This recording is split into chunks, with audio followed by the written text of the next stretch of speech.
পূর্ব থানার ওসি ওনার টিম নিয়ে একটি সাফল্য অর্জন করতে পেরেছে, যেটা শহরের মধ্যে বিভিন্ন জায়গায় ড্রাগ সেল করা হয় এই ধরনের একটা ইনফরমেশন ছিল। এর আগেও ধরা হয়েছে। ওদেরকে জিজ্ঞাসাবাদ করার পরও কিছু কিছু ইনফরমেশন আমাদের কাছে এসেছিল, যেগুলোর উপর ভিত্তি করে পরবর্তী স্টেপ নেওয়া হয়।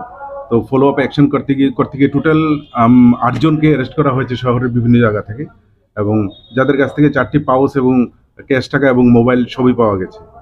তো এরা বিশেষ করে গুলবাজার লালমাটিয়া, তারপর এদিকে এমবিবি কলেজের নিচে যে পার্ক আছে, লেকটা যেটা আছে এটার আশেপাশে, এবং আরেকটি ওই আমাদের টাউন হলের পাশাপাশি যে কালী মন্দির আছে ওই এলাকা থেকে টোটালি এদেরকে ধরা হয়েছে।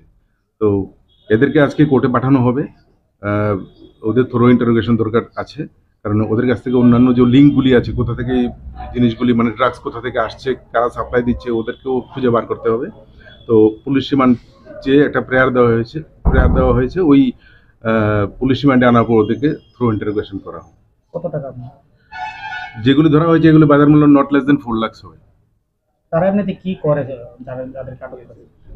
ওরা বিভিন্নভাবে শহরে ঘোরাফেরা করে, ছোটখাটো কাজ দেখিয়ে, অ্যাকচুয়ালি বেসিক্যালি এরা ড্রাগস বিক্রি করে এদের কাজ।